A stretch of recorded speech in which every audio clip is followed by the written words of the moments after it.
Good morning to a brand new day. Time to learn and games to play.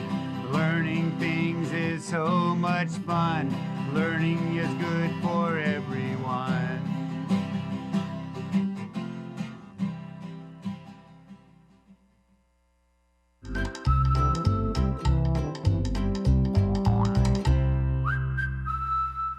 Good morning, third graders. My name is Mrs. Nixon. I am so excited to be here with you on Monday morning to support you as you become amazing thinkers, readers, and writers.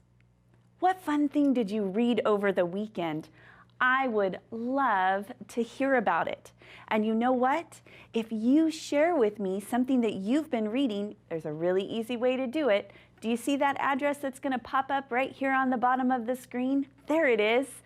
If you let me know what are some of those fun things that you're enjoying to read, I'll make sure to send you for free in the mail a really fun activity book. It has word searches and word puzzles. You can send it to me either via mail or you can send me an email, but don't forget to include your return address so that I can put one of these in the mail for you for free. Speaking of reading, where can you choose to get some really good books to read? Well, you can always go and check out your local county library or visit the app Sora and check out a book for free on there.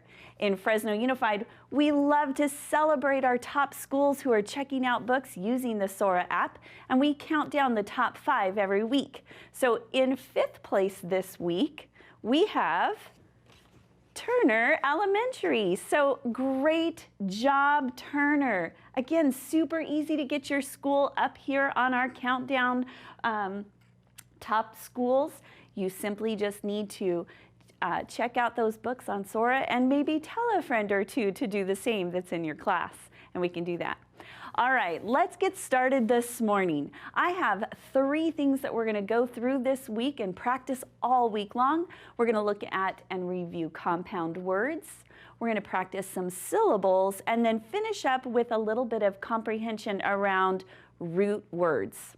Okay, let's warm up those super smart muscles that we have, those brains, by looking at our high frequency words and using those in a sentence. All right, you ready to start? Okay, let's get going. Let me grab myself a pointer and let's do it. You read it big and loud at home and I'm going to read it right here. Here we go. Was, warm, wash, walk, water, way, went, well, were, and where. Excellent job. So I have 2 words we're going to focus on today. You know what? These are high frequency words, and 3rd graders, it's really important that not only you're able to read them, but to write them. And the reason I say that, I taught 3rd grade for a really long time, and I still had 3rd graders who forgot how to spell the word was. So it's W-A-S. Not W-U-Z, which is what you hear. So practice it if you need to. You're responsible for your learning success. I know you can do it. The second word is warm, W-A-R-M. Okay, let's use them in a couple of sentences here. Read with me. My dog lays in the sunlight to get, All right, let's try the second one. He, a very kind man. Okay. So let's look at the first one. My dog lays in the sunlight to get was? No, that doesn't make any sense. My dog lays in the sunlight to get warm. She was laying in the sunlight this morning. All right, and how about this one? He was a very kind man. All right, how about that? Nicely done, 3rd grade. Okay, we're going to move down here and we're going to look at some compound words. Now, I don't necessarily have all of my words put together so that they'll make compound words. We're going to help kind of sort them out. But the reason I want to talk about it a little bit is looking right here, when we think about compound words, we know that it's 2 words that are put together that make a new word. But it's really important for us to remember that those 2 words that make up that compound word help us understand what that word means. Let's look at an example. So if I have the word bed and I have the word room. Well, each of these words have their own meaning. And if I think about bed, that's something I sleep in. And if I think about the word room, okay, that's just four walls and something on the ground and maybe a roof over the top. Okay, so that's a room. But if I put them together and I say bedroom, well, now I'm talking about a specific room where a bed is kept and where I would sleep at night, right? So bedroom is the word. Okay, I have some other words over here that we're going to put together. I have the word stop, which means we're not going to continue anymore, right? And the word case.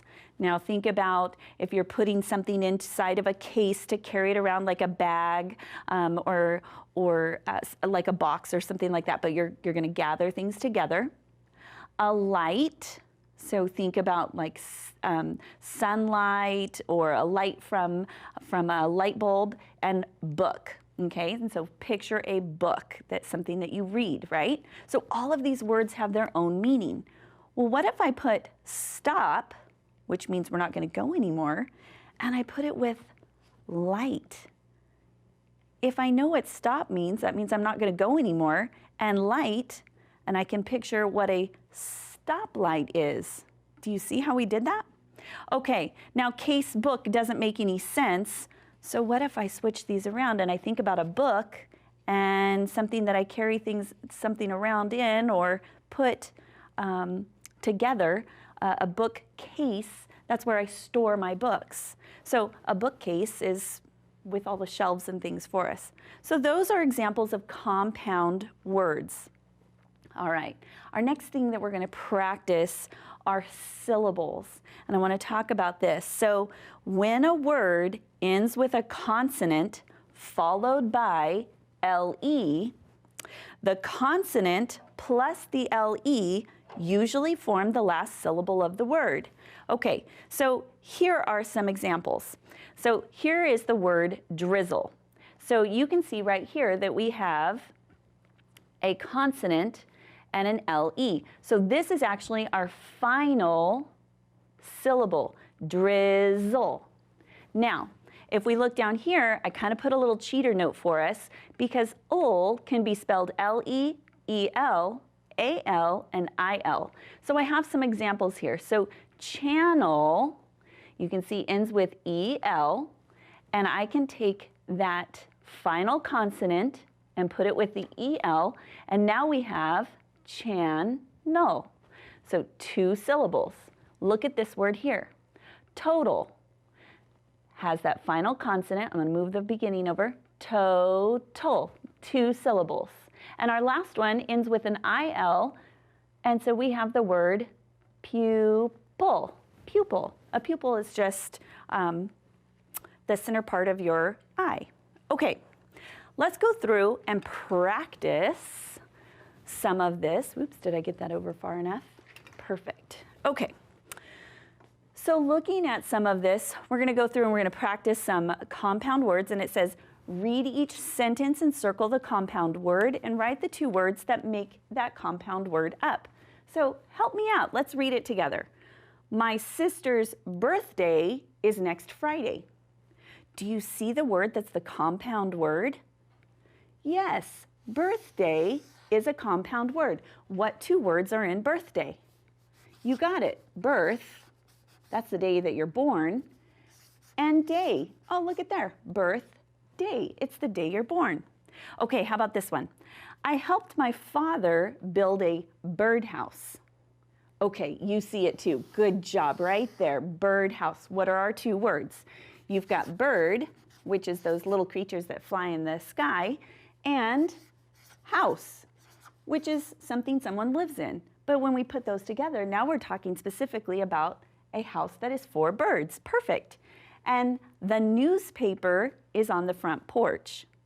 What word do you see has two smaller words?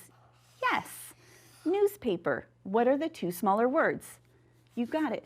News, which is information about what's going on in the world, and paper is something that, well, even Mrs. Nix is writing on paper right now.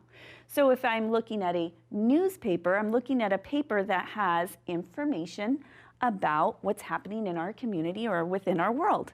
All right, excellent.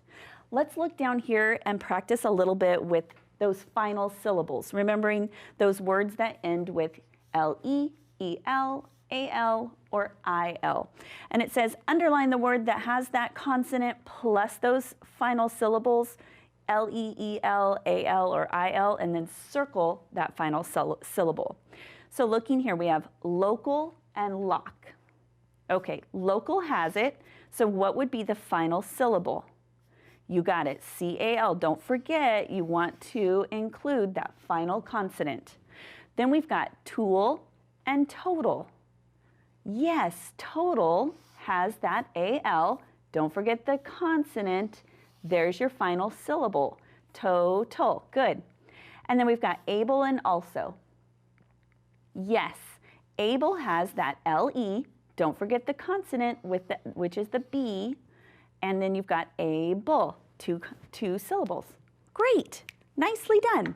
All right, last little bit for today.